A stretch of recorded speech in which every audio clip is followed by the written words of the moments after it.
झोंक दी है। आज महाराष्ट्र में यूपी के सीएम योगी आदित्यनाथ, केंद्रीय गृह मंत्री अमित शाह, बीजेपी राष्ट्रीय अध्यक्ष जेपी नड्डा ताबड़तोड़ चुनावी सभाओं को संबोधित करेंगे। अमित शाह महाराष्ट्र में 3 जनसभा करेंगे, तो वहीं यूपी के सीएम योगी आदित्यनाथ 3 रैलियों को संबोधित करेंगे और वहीं बीजेपी के राष्ट्रीय अध्यक्ष जेपी नड्डा भी महाराष्ट्र के रण में अपना दमखम दिखाएंगे। जेपी नड्डा भी महाराष्ट्र के अलग अलग हिस्सों में रैली करेंगे और बीजेपी प्रत्याशियों के लिए वोट की अपील भी करेंगे।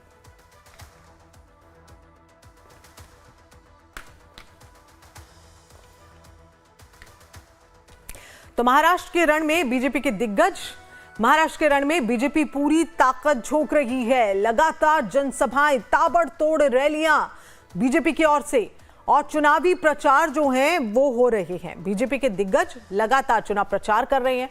आपको बता दें कि बीजेपी ने स्टार प्रचारकों की लिस्ट भी कुछ दिन पहले जारी की थी, जिसमें कई लोगों के नाम शामिल थे, कई दिग्गजों के नाम शामिल थे और सबसे ऊपर था योगी आदित्यनाथ का नाम। उत्तर प्रदेश के मुख्यमंत्री योगी आदित्यनाथ। और फिलहाल जो ताजा अपडेट है उसके अनुसार आप जरा जान लीजिए कि महाराष्ट्र के अलग अलग हिस्सों में जनसभाएं जो हैं वहां होगी। बीजेपी के दिग्गज लगातार चुनाव प्रचार कर रहे हैं। आज योगी और केंद्रीय गृह मंत्री अमित शाह, साथ ही राष्ट्रीय अध्यक्ष जेपी नड्डा की ताबड़तोड़ चुनावी रैलियां महाराष्ट्र के अलग अलग हिस्सों में आज होंगी, जनसभा को संबोधित करेंगे। आपको बता दें कि महाराष्ट्र में 20 नवंबर को चुनाव होने हैं और झारखंड का फाइनल फेज भी 20 नवंबर को, वहां पर भी चुनाव होना है। ऐसे में महाराष्ट्र की अगर हम बात करें, महाराष्ट्र के संदर्भ में अगर हम बात करें तो बीजेपी लगातार अपनी पूरी ताकत झोंक रही है, अपना दमखम दिखा रही है।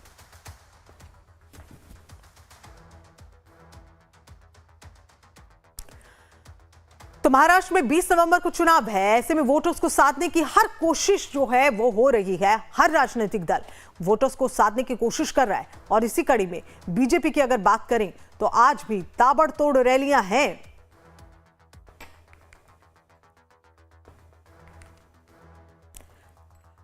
और महाराष्ट्र के सियासी रण में रोजाना एक ऐसे बयानवीर सामने आ रहे हैं जो सुर्खियों में आने के लिए कुछ भी बोल देते हैं। ताजा मामला महाराष्ट्र के कांग्रेस अध्यक्ष से जुड़ा हुआ है।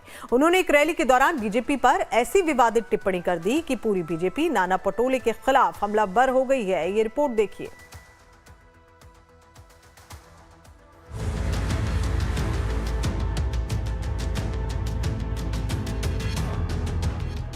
महाराष्ट्र कांग्रेस के अध्यक्ष नाना पटोले का यही बयान अब उनके लिए सिरदर्द बनने लगा है। अपने ही बयान पर वो ऐसे घिरने लगे हैं कि पूरी बीजेपी उन पर हमलावर हो गई है। महाराष्ट्र के अकोला में एक चुनावी जनसभा को संबोधित करते हुए नाना पटोले ने पहले मतदाताओं से 20 नवंबर को वोटिंग करने की अपील की। उसी दौरान उन्होंने बीजेपी के खिलाफ ऐसी अभद्र टिप्पणी कर दी कि हम आपको वो बयान पूरा सुनवा भी नहीं सकते हैं।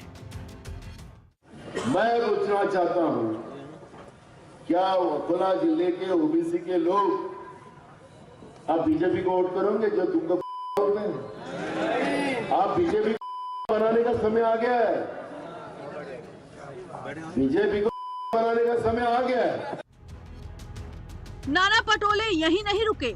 उन्होंने महाराष्ट्र के डिप्टी सीएम देवेंद्र फडणवीस पर भी निशाना साधते हुए कहा कि वो खुद को भगवान मानते हैं। बीजेपी पर नाना पटोले की ऐसी अभद्र टिप्पणी के बाद बीजेपी कहां रुकने वाली थी। बीजेपी के कई नेताओं ने महाराष्ट्र कांग्रेस अध्यक्ष नाना पटोले पर जुबानी पलटवार किया।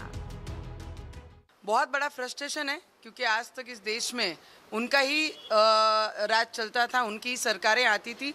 अब इस देश की जनता को और महाराष्ट्र की जनता को ये पता है कि जो काम करेगा, जो देश के बदल प्रेम रखेगा, जो देश के हित में काम करेगा, उसके साथ हम लोगों को खड़ा रहना है।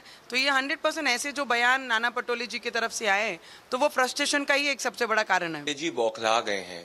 नाना पटोले जी बौखलाए इसीलिए हैं क्योंकि वो समझ चुके हैं कि महाराष्ट्र के अंदर महाविनाश अघाड़ी की सरकार नहीं बन रही है।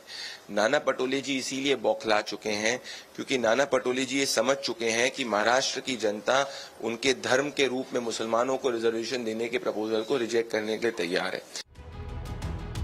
महाराष्ट्र चुनाव में ऐसे बयानों की झड़ी लगी हुई है। सूबे के डिप्टी सीएम देवेंद्र फडणवीस और AIMIM अध्यक्ष असदुद्दीन ओवैसी के बीच विवाद इसका सबसे ताजा उदाहरण है। इसके साथ साथ वोट हासिल करने के लिए तमाम दल आजकल इसी रणनीति के तहत काम करते नजर आ रहे हैं। लाइफ टाइम्स के लिए मुंबई से शुभम पांडे की रिपोर्ट। और यहाँ फिलहाल रुक रहे हैं एक छोटी सी ब्रेक के लिए, जल्द